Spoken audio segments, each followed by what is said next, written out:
बंधु माने आजिर एही कार्यक्रम को आपण मानकु स्वागत। आजिर एही कार्यक्रमटी बिछा राशि व्यक्ति विशेष मानक पई बहुत गुरुत्वपूर्ण अटे, बहुत ही खास अटे। कारण एही पवित्र रथ यात्रा ठारू आपणकर जीवन रे एक बहुत बड़ परिवर्तन हेबाको जाउछि। कारण प्रमुख ग्रह माने निजर गति रे परिवर्तन करिसंती, जहा फल रे आपणक जीवन रे लागि रहितिबा समस्त दुख कष्ट एवं समस्यार अंत हेबा पई जाउछि। आपणक जीवन रे पुणी थरे खुशी आसीबा पई जाउछि। बंधु माने एही रथ यात्रा समय चारोटी प्रमुख ग्रह सूर्य मंगल शुक्र एवं बुधंकर राशि रे परिवर्तन होइछि। आपणक भाग्य रे एक विराट परिवर्तन आनिबाकु जाउछि एवं आपणकर चालिथिबा संघर्षर समाधान हेबा पई जाउछि। तेबे बंधु माने आसंतु जानिबा जे एही पवित्र रथ यात्रा ठारू आपणक जीवन रे केउ प्रमुख परिवर्तन आसीबा पई जाउछि। किंतु ता पूर्वरु जदि आपणकर बिछा राशि होई थाए तो वीडियोटी को लाइक करी चैनल टी को सब्सक्राइब करि दियंतु एवं कमेंट बॉक्स रे भक्ति एवं श्रद्धार सहित जय श्री जगन्नाथ जय मां लक्ष्मी निश्चय लिखंतु। तो बंधु माने पूर्वरु प्रतिकूल ग्रह स्थिति जोगु आपणकर स्वास्थ्य बारंबार खराब हेउथिला। कठिन परिश्रम सत्वे आपणको आपणक परिश्रमर फल मिली पारु नथिला। आपणकर बारंबार आर्थिक समस्या देखा देउथिला। ऋणर भार आपणक उपरे बढ़ी जाइथिला। घर परिवार रे हस खुशीर वातावरण हजि जाइथिला। शिक्षा क्षेत्र रे बाधा देखा देउथिला। आपणकर अनावश्यक खर्च बढ़ी जाइथिला। समाज रे मान सम्मान कम होई जाइथिला। बेकारी संतान मानक विषय चिंता किंबा व्यवसाय एवं प्रेम जीवन रे क्षतिर सम्मुखीन हेउथिले। तो बंधु माने जदि एभली किछि समस्या आपणक जीवन रे लागि रहिथिला तेबे वर्तमान एही समस्त समस्या दूर हेबा पई जाउछि।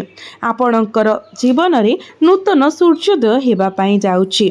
रथ यात्रा समय आपणकर दशम भाव अर्थात क्यारियर भावर अधिपति सूर्य आपणकर भाग्य भावरु गमन करिवे, जहाँ आपणक भाग्यर उन्नति को एवं भाग्य को शक्तिशाली करिवो। एहा सहित शुक्र एवं बुध आपणकर कर्म क्षेत्र को प्रभावित करिवे। आपणकर क्यारियर एवं भाग्य रे गुरुत्वपूर्ण परिवर्तन आसिबो। आपण किछि नूतन कार्यर आरंभ करि पारंती। तेबे आपण जेकोनोसी भी कार्य करंतु, जेकोनोसी भी कार्य रे आपण हाथ दियंतु, सफलता निश्चित। आपणकर जमी संपत्ति किंबा एक नूतन जान आपणको प्राप्ति होई पारे।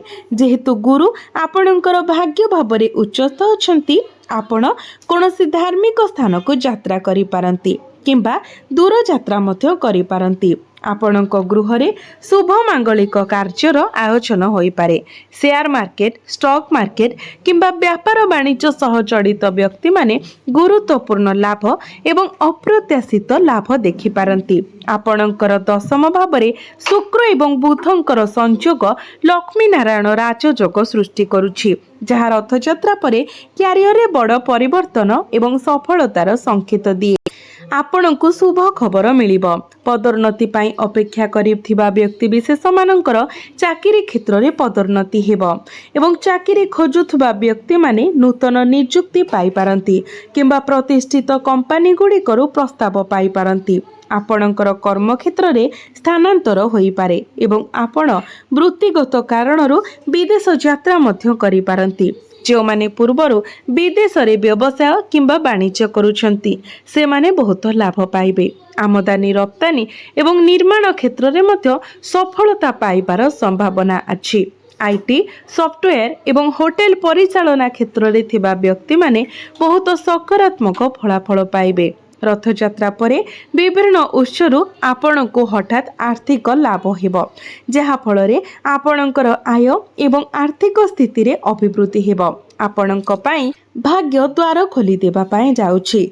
छात्र छात्री माने उच्च शिक्षा पई सुवर्ण सुजोग पाइबे एवं नूतन प्रतिष्ठान रे प्रवेश मध्य करि पारिबे।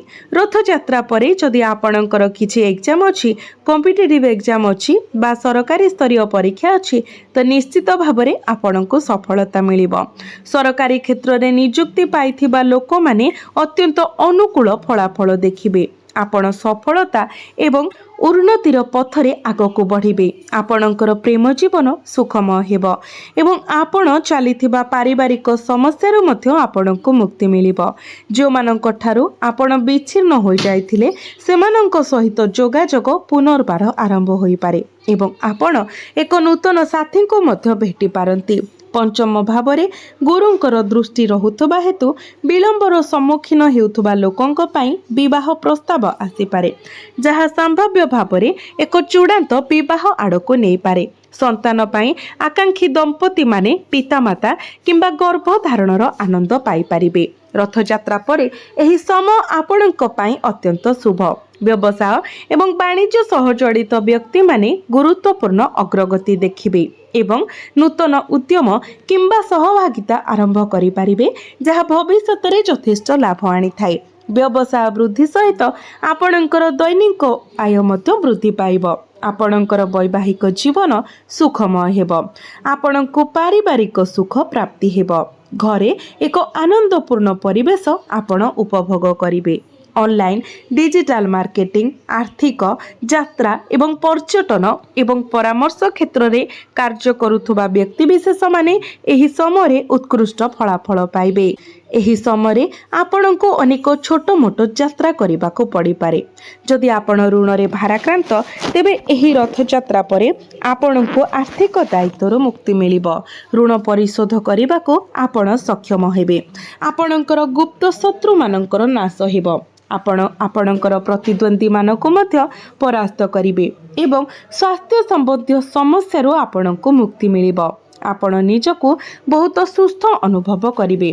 पूर्वरु आपणकर जहाँ भी स्वास्थ्य जनित समस्या थिला से सबु दूर होइछिबो। तो जदि आमे मोटामोटी भाबरे देखिबा तो एही रथयात्रा परे आपणकर स्वास्थ्य, शिक्षा, प्रेम जीवन, वैवाहिक जीवन, भाग्य, क्यारियर एवं व्यापार वाणिज्य प्रत्येक क्षेत्र रे आपण सफलता पाइबा पई जाउछंती। प्रत्येक क्षेत्र रे आपण उन्नति करिबा पई जाउछंती। तेबे बंधु माने एही शुभत्व को वृद्धि करिबा पई एवं जहा किछिटा अशुभत्व रहुछि से सब को खंडन करिबा पई आपण प्रत्येक दिन मंगलंकर बीज मंत्र 108 थर जप करंतु।